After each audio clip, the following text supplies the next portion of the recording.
スライトを削った完成そうなんです船のエンジンの GUX っていう超精密検索版に単面検索用の星がついている。天満屋 TV。 こんにちは、天満屋のアナです。静岡県焼津市にある松永製作所さんに来ています。工場見学させていただけるということで来ました。じゃあ今から行ってみたいと思います。よろしくお願いします。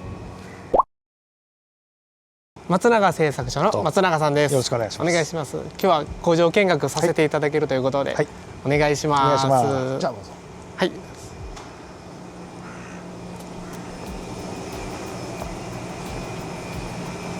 こちらが切削のメインの工場になります。はい。NC 旋盤が3台で、うちの場合ですけれども、丸物が多いと思われると思うんですが、基本的には丸物をちょっと得意としてやらせていただいています。こっちが旋盤、そうですね、NC 旋盤ですね。はい。で今ちょっと奥の木はちょっと止まっちゃってて、今焼き入れの物待ち、物が来ればまた回るんですけど。焼き入れの物待ちは焼き入れ後も切削、はい、もうやりますね。ああ、そうなんですね。この辺は鍛造品とかですね。なので材料を削るものっていうと鉄、ステンレス、鋳物、他にもサスだとかいろんなものをやらせていただくんですが、アルミは正直ノウハウがなくて苦手と。全く削れないわけじゃないんですが、ちょっと苦手とします。じゃあアルミ以外は？樹脂も？樹脂なんて私の記憶の中では10年以上樹脂を削ってるので、そうですね。樹脂もなしということでアルミ樹脂以外は大体はですね。はい。あとちょっと変わったところですと、盛り金って言って盛り金、例えばこういうところの断面を削って、ここに溶接で盛り金をするんですね。溶接盛りをして、それを削る研磨したりっていうような仕事も最近はやれるようになってきたので、素材でいうと代表的なところだとステライト、ステライト、ステライト盛りですよね。そうですね。ああいうものも最近は削ったり研磨したりと、ステライト盛りも削ったりですいうことも最近はできるようになってきました。なのでバルブ系とかそういうお仕事ですよね。そうなんですね。でも大体はやっぱり削ったり検索もできるんですよね。これあたりも、これ船のエンジン部品ですが、ステンレスの調湿剤と。調湿剤。へえ。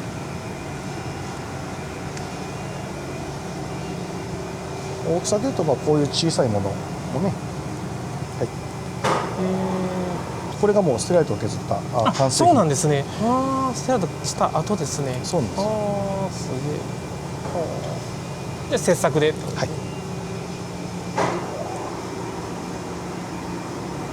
この辺が今度はマシニングセンター。マシニングですね。これになりますね。今日は残念ながら、マシニングのメインの従業員さんがお休みなので、今日お休みです。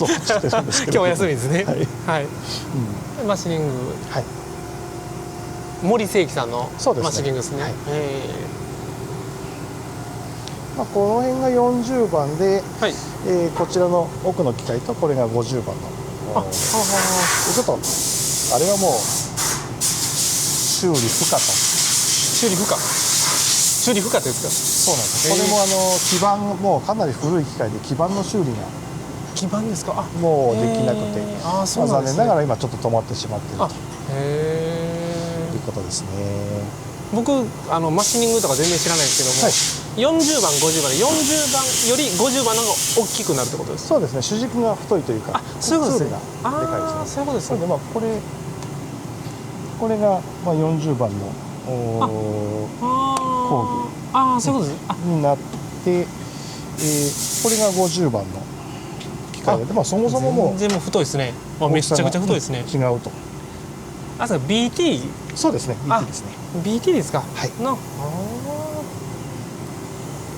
これがハンドプレスですね。組み立てに使用したりも。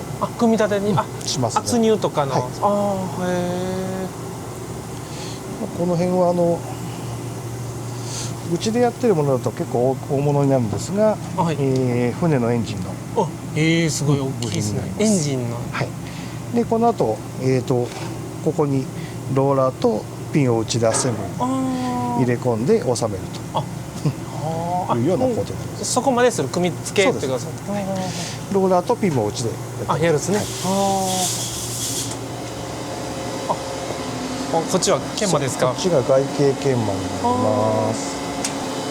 汎用の研磨機が1、2、3、4と。4台ですね。で、奥にあるクリーム色の機械なんですが、オーバーホールをしたいなと考えているんですが、オーバーホールの費用がこれからこれぐらいめっちゃ高いじゃないですか。なのでちょっと難しい。そういうことですね。それぐらいするんですね、オーバーホールって。そうですね。もうこの機械自体が作れない。もう作れないですね。作れない。GUX っていう発売当時の言い方ですけど、超精密検索版になるので、ヒトメモリが 0.5 ミクロンのハンドルになってるんですね。これがあれですもんね。そうですね。でこれがこれがもうちょっと0.5 ミクロンのメモリになってるんですけど、これをもう作れる人がいなくなっちゃったっていうそうなんですね。ことで、手放してもいいんですが、もし機会があればこれをもう一回オーバーホールしてまた戦力にしたいなと。やっぱり超精密が使いやすいですか。そうですね。やっぱり普通のあそこの奥の2台は、新艦500と新艦300の奥の2台は普通の、別にこれが悪いってわけではなくて、やっぱりちょっとしたことだとこちらの方が精度が出しやすいですし。これとこれは一緒じゃない。これとこれとこの3台ですねが一緒ですね。GUX っていうその高精度のやつですね。このスタッドベアリングで書いてるのがなんかすごいですね。かっこいいですね。ジェイドルさんのね真骨頂というか。そうですよね。これで何年前の機械ですか。これが1980だったかな。85年ですね。まだまだ全然バチバチに精度。そうなんですね。やっぱそれだけ作り込まれてるっていうそうですよね。確かにねノントラブルってわけではなくて、これも一度櫓をここへ組んで、この砥石台とテーブルをばらして、中のボールネジのちょっとこう、修理というか掃除をしたりとかっていうこともやってるんですが、そういうメンテナンスもして、でも精度はバチバチ。まだまだバチバチに精度がありますね。であと外形系までと NC が1台あるんですが、どうしてももうこういう NC を動かそうっていう数物の仕事がもうないと。今はですか。これが現役で動いてた時っていうのはこれくらいのシャフトが毎月多い時だと400本500本あったりしたんですが、そういうものもやっぱり海外に残念ながら金額的な面で行ってしまってということで、正直これを動かす仕事が欲しいんですが、なかなかね、もう金額的に今は非常に難しいなと。そうですよね。なのでこれもここに単面測定って言って、単面でねトンって当てて、あとそこからいいコツって追い込んでいけるので、例えば50本100本レベルの多段の仕事でしたらまだまだ活かせるんじゃないかなと。あと定寸機もついてますしね。定寸もついてますね。もう数物に特化した強いやつですもんね。ですので多品種少量とはいえ、できれば50本100本レベルのね、そういう仕事を取れればまだまだ現役で頑張れる機会なんで、そうですね。なんとかこき使いたいなと思ってます。しかも GL の方やからいいやつですよね。そうですね。G じゃない方やからいいやつです。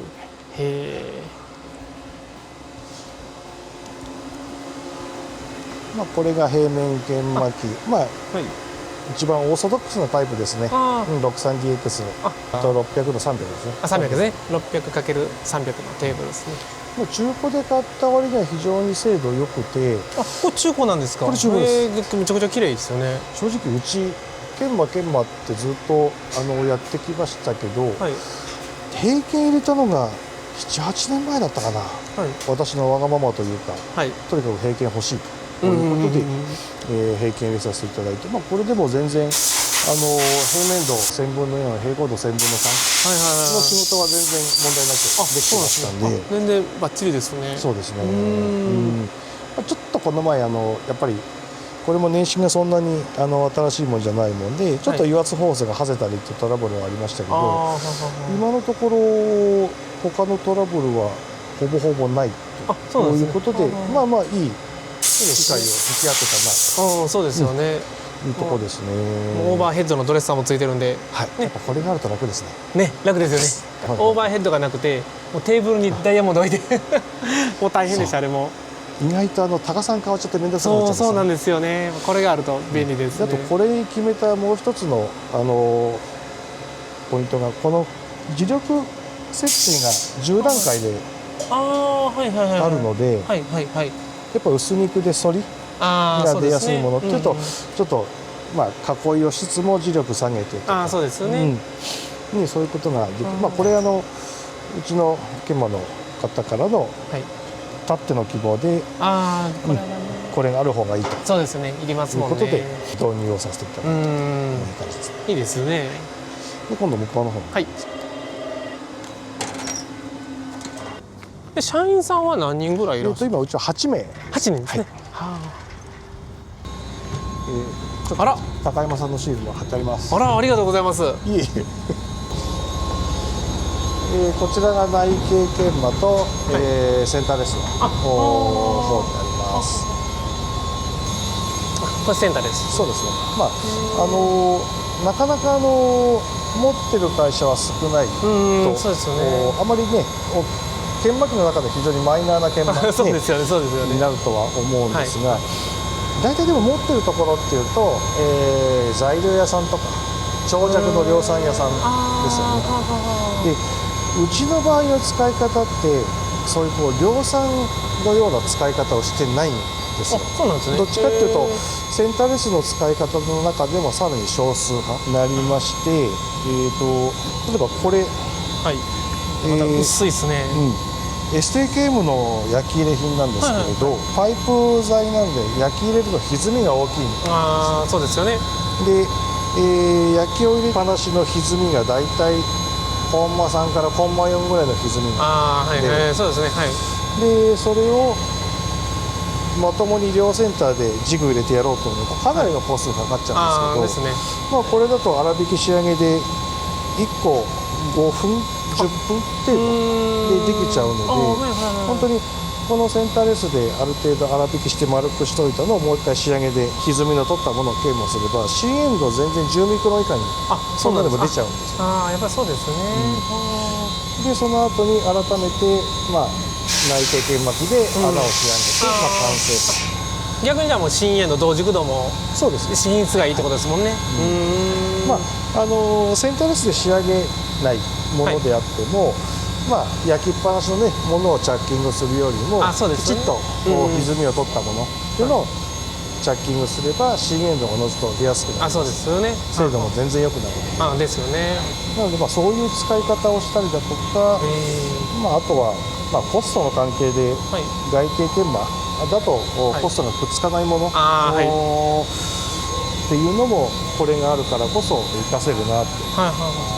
これなんかこういうふうに変身のが開いちゃってる。ですね。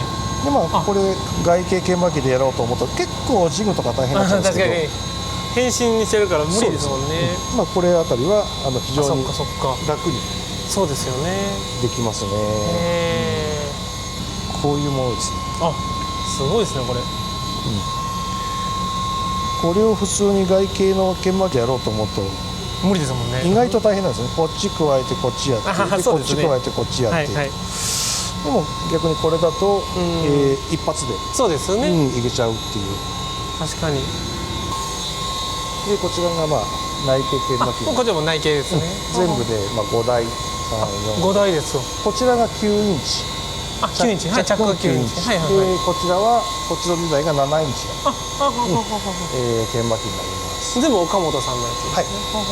であれはまあ半 NC というか 15EX っていう、まあ、これが一番最近入ってきたまあ、ちょっと、廃業された会社さんからそのまま譲り受けたというような形の研磨機ですね。